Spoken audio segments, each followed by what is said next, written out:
Hey everybody, this is Kohdok here, and today, by popular demand, we are going to take a look at Disney Villainous, another one of those party game that plays like a TCG games I like to talk about, in this case tied in with the Disney animated movie canon. The objective for Disney Villainous is remarkably simple: be the first player to complete their villain's objective. Each villain has their own unique objective, printed clearly on their special playmat, and with a small strategy guide to clarify what that goal means and how to get there. Each villain gets a pre-built, unchangeable deck of 30 cards that represent what they have at their disposal in order to accomplish their objective. During a villain's turn, they must move their character pawn to a new location on their board. They can then take all of the actions available on that current space, once each, in any order. Common ones include gaining power, playing a card, moving a card, and discarding, with others that are more specialized. It's worth noting that you refill your hand back up to 4 cards at the end of your turn and reshuffle your discard pile if your deck runs out. So the discard action, where you can discard as many of your cards as you like, is actually a very powerful and useful ability. Power is used to play cards from your starting hand of 4. By paying the amount shown on the top left corner, a player can use one of their play a card actions to play it from their hand. These cards include items, which stay in play at a chosen location to provide effects, allies, which represent henchmen, which are similar to items but also have a strength value used in vanquish actions, and effect cards, which are one-and-done cards that go to the discard pile after use. Some allies and items have their own abilities, some of which can be used for free, and others which require an activate action. Items and allies can both be shifted to adjacent zones with a move action, and other items can attach to ally cards and give them bonuses and move along with them. Now, I do have to say, the game does look slick. The cards are very vibrant and detailed representations of scenes from their respective films, the pawns have this nice minimalist look to them, and the material has that matte coating that makes for a very high quality feel. All around, the visual design chops on this game are pretty solid. Well, except for Aladdin here. Woof. The decks themselves also make for interesting gameplay puzzles, as each villain has their own modus operandi needed to achieve their goal. Some villains use their henchmen to carry out their dirty work, while others try to build a board that satisfies their win condition. Each villain comes with a unique set of mechanics and tools, and it can be fun to figure out how to best execute their plans. However, I'm complimenting those parts here because I have to talk about the game's greatest flaw. Its counterplay. Or should I say, large lack thereof. Counterplay is the element of game design that looks not at how interesting a game's mechanics are to play with, but instead how interesting those mechanics are to play against. Reaching a bit afield here, a guy called Lazy Purple has made a series of videos about the game feel of the video game Team Fortress 2, and in his video about playing the Pyro, he talks about how the most fun he has as the class is when he's interacting with the mechanics of other classes through air blasting or spy checking. The Pyro's weapon can let out a puff of hot air to push enemies away or reflect grenades and rockets, and his wide fire cone can clip sneaking spies to reveal their positions. This means that the other players also have to consider the Pyro's kit and can switch weapons and classes accordingly. Counterplay has its place in card games as well. The Toolbox deck springs to mind as it's designed to be able to engage with any type of opponent or strategy, and games that allow sideboards allow players to tweak their decks in between matches to accommodate for their opponents. It's a huge part of what makes these games engaging and why a diverse metagame is important. Cards that an average player simply has no way of responding to and which can lead to degenerate strategies are often debilitating to a gameplay experience due to lack of counterplay. Thing is, in Disney Villainous, I am not exaggerating when I say that there isn't a single card in any villain deck that lets a player directly interact with any of their opponents. The counterplay, air quotes, of Villainous comes in the form of the Fate deck, a set of 15 cards which are again tailor-made for each villain. When a player performs a Fate action, they pick one opponent, reveal the top 2 cards of that player's Fate deck, play one, and discard the other. In larger games, the fated player also gets the Fate chip, which prevents them from being fated again until another player gets fated. Fate deck cards work similarly to the cards from the villain deck, with effect cards and item cards, but replace ally cards with the hero cards.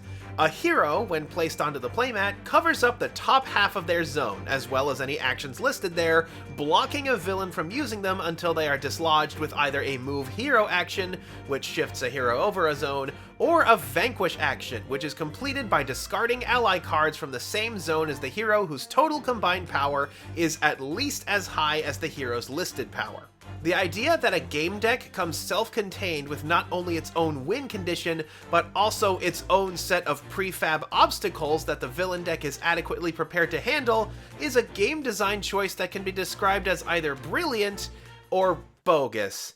And I'm kinda leaning towards bogus. The canned nature of these Fate decks means that the challenges each deck faces will be pretty much the same every time. Now there's also a little bit of counterplay in the form of the condition cards, which allow players to act out of turn when another player meets their condition, though again, these don't affect any other players directly. Your opponent's choice of villain won't really have any meaningful effect or change on how your game will be played, making Villainous less of a competitive card game and more a series of simultaneous games of solitaire, which other players occasionally keep tabs on. This kind of damages its veracity as a party game due to how much a player needs to know going in. The kicker on top of it all, a lot of the win conditions involve cards from the Fate deck. 2 of the 3 villains in this set need them, for example, Radigan too if he flips to a secondary objective. The win conditions of many of the decks can be summed up as find this one card in your villain or Fate deck and either destroy or control it, or both in the case of Yzma, which relies on luck so volatile that Prince John, known wimp and silly character in the movie he's from, is the undisputed king of the game because his win condition doesn't require any cards at all. Only concerted and persistent Fate plays can slow him down before he can set up his counters, because a Prince John with a board is a Prince John that can't lose. Now, because of how these Fate deck works, and because many characters actually want cards from said deck in order to win, there's a hierarchy of decks to target with Fate actions, and certain decks appreciate them more than others. This creates a divide between villains who are always getting targeted for Fates because Fates can only hurt them, and the ones who are relatively never targeted for Fates because going through the Fate deck advances their agenda, which manifests as players whose decks want Fate to advance ganging up on and using all of their Fate actions on players who do not want to be fated. The Fate chip can help with this a little, and by the end of the game all Fates will usually be directed at whoever is closest to winning, but certain villains are always higher priority Fate targets than others. Sadly, this means that what little counterplay the Fate deck provides is cut down even more by all of the villains who say thank you whenever they get targeted by a Fate action. The exception here, at least in my experience, is actually Yzma. You see, rather than one Fate deck of 15 cards, Yzma has 4 decks, one for each area, dealt randomly from a deck of 16. Yzma's goal is to ferret the Kuzco card out of these decks, which makes it seem like you don't want to Fate Yzma just like with Scar. However, Fate actions against Yzma work differently, as the player fating her takes up one of these stacks and plays one of the cards without revealing the rest. So not only does the player fating Yzma get basically an entire hand of tricks to play against her, they also glean information that Yzma wants to know, which can then be used and bluffed with accordingly. Yzma is not just interesting to play as, but also against. This is counterplay, without the air quotes this time.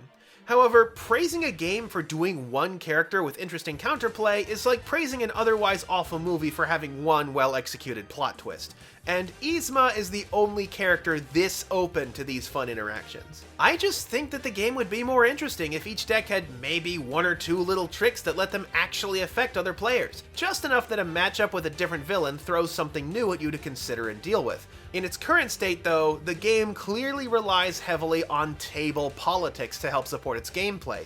It's a game like Catan, Dominion, or Vampire, where you can play the game with 2 players, but really should play it with at least 3, with player bargaining adding to the engagement of play. I mean, the idea that each villain is its own puzzle is certainly a point of interest, and I can see why people would enjoy the consistency, but players have a nasty habit of clinging to one particular strategy if it lets them win, and that gets boring after a while, since one cannot simply switch decks to a strong counter to that particular deck to compensate. You'd need to enforce some house rules to keep things from stagnating, like forcing the winner of a game to switch decks for the next round, or passing decks to the person on your left once a game is over. So far, the game has 18 characters between a base set and 4 expansions, which actually include the contents to be played standalone, as well as a pair of Marvel sets. The box inserts are fine, perfectly functional, though I do wish it ditched the cheap vacuform cauldron to leave room for expansions and could handle cards wrapped in anything other than perfect fits. Call me a stickler, but I like to consolidate all of my cards from all the expansions into a single box, and so far I haven't found a secondhand insert that lets me do that either. Or you could always make more villains. Thing is, there aren't really a lot of memorable villains left in the Disney movie canon. Outside of the sequel movies. And I know what you're thinking, but no, I don't think Governor Ratcliffe should get a deck, seeing as his win condition would no doubt involve the wholesale slaughter of Native Americans, something that is generally frowned upon these days. The other thing I can see is doing a villain remix, where some things get changed around, like deck contents, objectives, or playmats, where the villain's playstyle has to face a new challenge. In my thoughts though, the game is a bit scattershot. Each villain does feel and play very distinctly, but the complexity makes it a bit difficult to rope somebody in for a quick game, and the fact that there is very little happening concerning matchups makes me fear that the game can get stale pretty quickly. However, it fits the game enthusiast who wants a mild time filler niche perfectly. I'm sure you can get your money's worth out of it for a while, but don't expect it to be a perennial game that you break out regularly, unless something happens that makes the gameplay a bit more volatile. It's still a game design worth studying, and the fact that the expansions can also pass as 3-player standalones is certainly a commendable effort that lowers the barrier to entry. You can try this game by buying any of its narrow expansions. Despite all of my complaints, it's still a pretty interesting design, and I'd love to hear from the designers when they tested to see what worked and what didn't, but I feel the market for games that borrow these elements of trading card games is still a wide one that has full of unexplored territory. But until we encounter another game like it, that was Disney Villainous, and until next time, this is Kohdok signing off.